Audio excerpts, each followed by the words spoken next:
Welcome back po sa aking YouTube channel, Mr. Ukol. Nandito na naman po ang inyong lingkod para magbigay ng tips at giya para po sa araw ng Sabado, March 14, 2026. Yan. MPH, Manila Horsepower 19th Anniversary Racing Festival. Medyo mahaba ang lineup hanggang linggo. Medyo maraming karera po.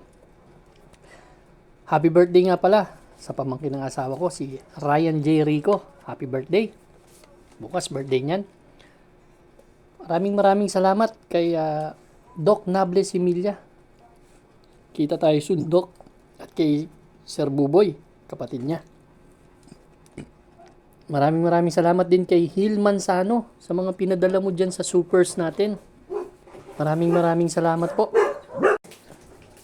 Sobrang na-appreciate ko po, Sir Hil Manzano. Rolando Reyes, galing pa ng Tacoma, Seattle, Washington. Itong ating taga-supporters. Joscoro Moras, ng Bagong Silang, Caloocan. Yan. Magellan ng Laguna, Joel Bandolin, shoutout sa inyo lahat. Boss RB Borja. Start na po tayo. Race number 1, ito po yung ating winner take all. First winner take all event covers races 1 to 7 po. Meron tayong 8 entries, 1,400 meters na distansya. Manila Horsepower, ano to, stakes race. Dito ang first choice ko, entry number 7, Best Shot. Ito si Best Shot. Last February 14. Naiwan lang to Pang-apat dumating dun kila I Love Mati. Medyo hindi lang maganda sinalida nito, pero kung makakasalida to ng maganda, tingin ko medyo slight edge sa akin to. Second choice ko na rin number 1 na si Clairvoyant, last February 28. Si tercero dumating to, kala masayang tunay, 129.6 sa 1,400 meters. Change jack naman to from Jim L. Shego to Pabs Cabalejo na. Race number 1 po, first choice, entry number 7, Best Shot. Second choice number 1, Clairvoyant. Good luck po. Race number 2 na po tayo, bayang karista. Ito naman po yung ating first Pick 6 event, covers races 2 to 7. Mga pala ang karera, 9 races po tayo sa Saturday. Alas 3 po ang start. Dito naman sa race number 2, meron tayong 9 entries but 18 betting options lang. 1,400 meters distance. Gandang karera to. Ito po yung stakes race number 1 ng maiden race.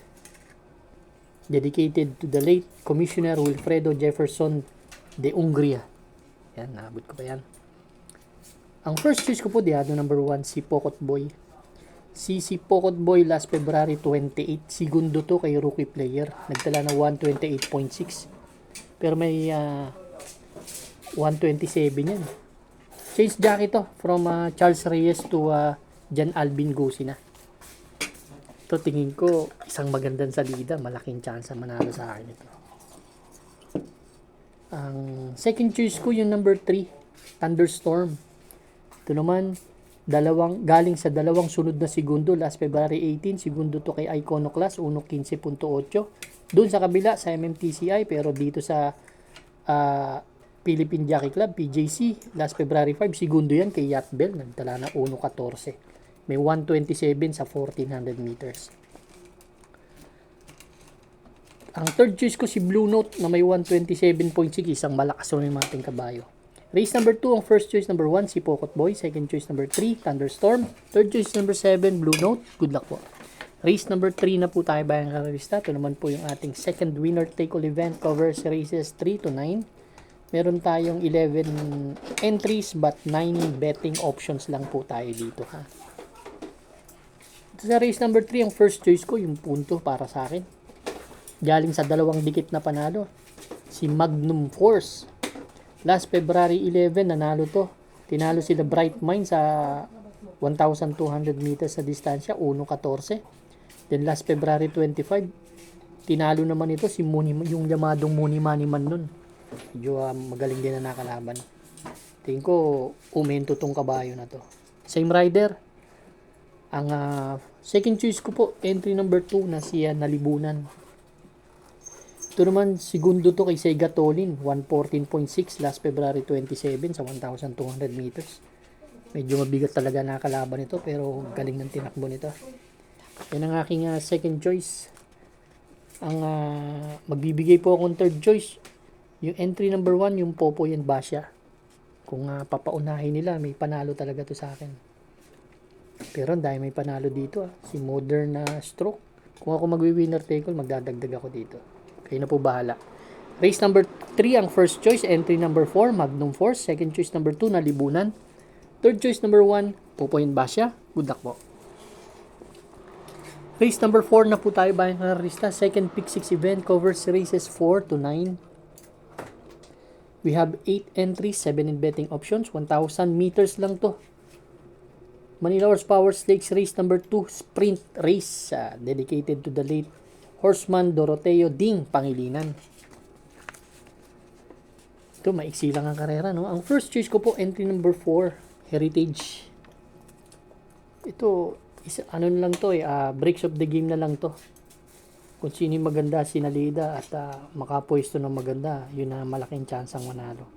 Yan ang aking first choice. Second choice ko po si Shakti. Entry number 3. Si Shakti. Ito lang, last March 6 lang ang tinakbo nito, no?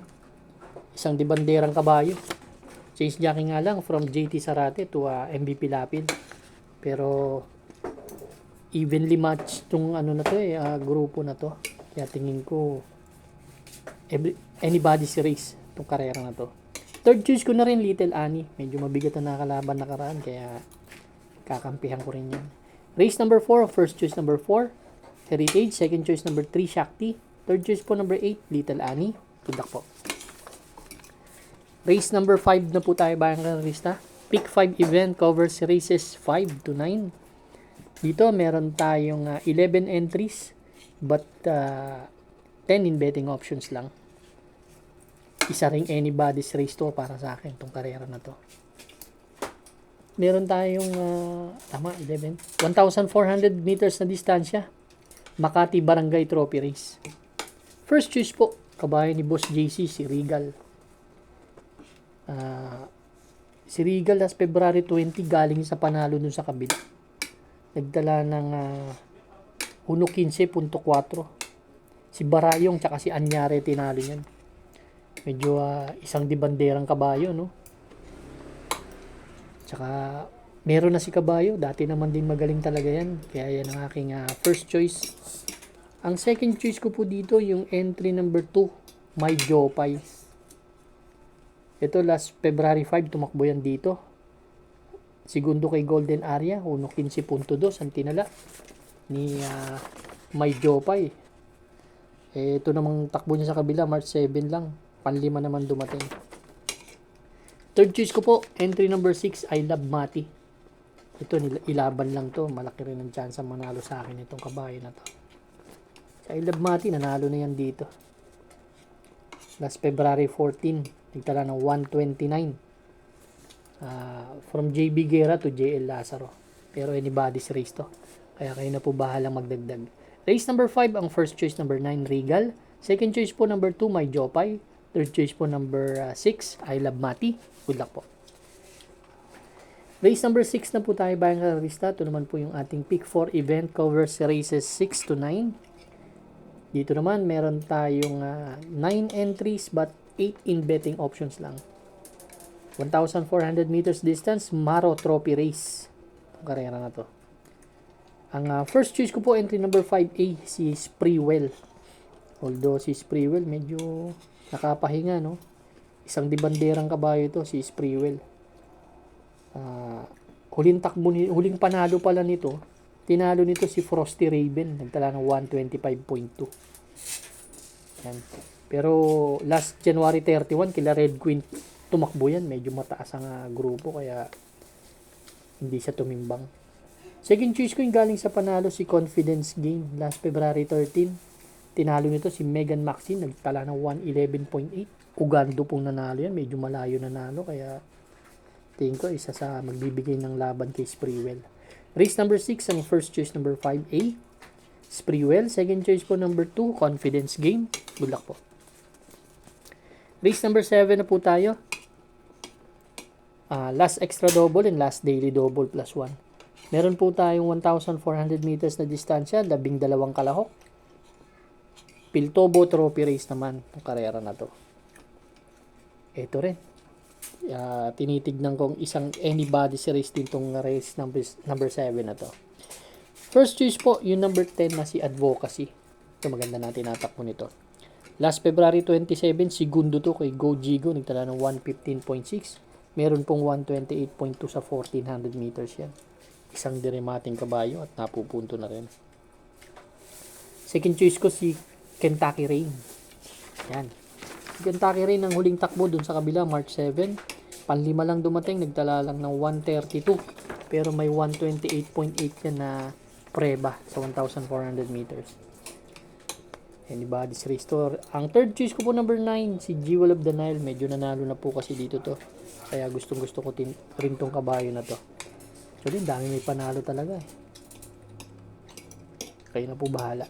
Race number 7 po, ang first choice entry number 10, Advocacy. Second choice po, number 3, Kentucky Rain.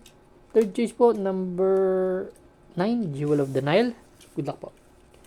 Race number 8 na po tayo, Bayang Kakarista, the penultimate race. Para last double natin. Meron tayong 6 entries, 1,400 meters distance. Vice President Joselito Salvador Trophy Race. Yan. Dito ang first choice ko, entry number 5, Glorify. Although bata sa laban, no? Pero galing sa panalo to, last outing nito.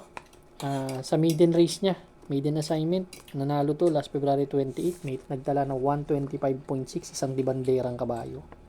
Second choice ko na rin, nakikita akong lamado dito. Number 4, Amazing. Segundo naman to nakaraan si Amazing.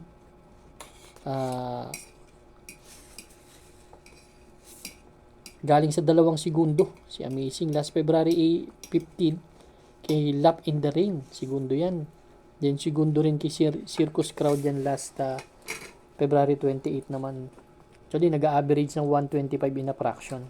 Isang malakas, rumimating kabayo. Race number 8, first choice number 5, Glorify. Second choice number 4, Amazing. Good luck po.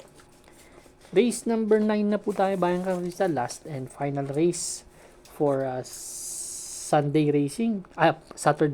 Nakarating din tayo sa last race natin. 8 entries po tayo dito, 1,400 meters na distansya, Ricardo Aquino Trophy Race. Ang first choice ko po, entry number 2, Unli Burn. Baka kasi pabayaan nila si Unli Burn, may panalo sa akin to. Kabayo ni Madam Renzel Torres. Mukhang siya lang yung may angkin tulin na ganun eh. Although marami, dito rin si Dorian, may konting tulin heartfelt. Pero kung pauunahin nila to, may panalo na to. Second choice ko po, number 8, Boss Lady. May 126.6 kasi si Boss Lady dito sa PJC. Kaya tingin ko ganda ng post position, baka makarimate. Third choice ko, long shot, number 1, si Queen Gabi. Queen Gabi last February 1, pang-apat dumating to kala Attorney Winona, may 128.6 na tinala, pero may 127.2 na best time. Race number 9, first choice number 2, Unli Burn. Second choice po number 8, Boss Lady. Third choice po number 1, Queen Gabi. Good luck po, Bayang Kakarista. Maraming salamat po sa inyo walang sawang pagtangkilik sa aking munting channel. Good luck and stay safe.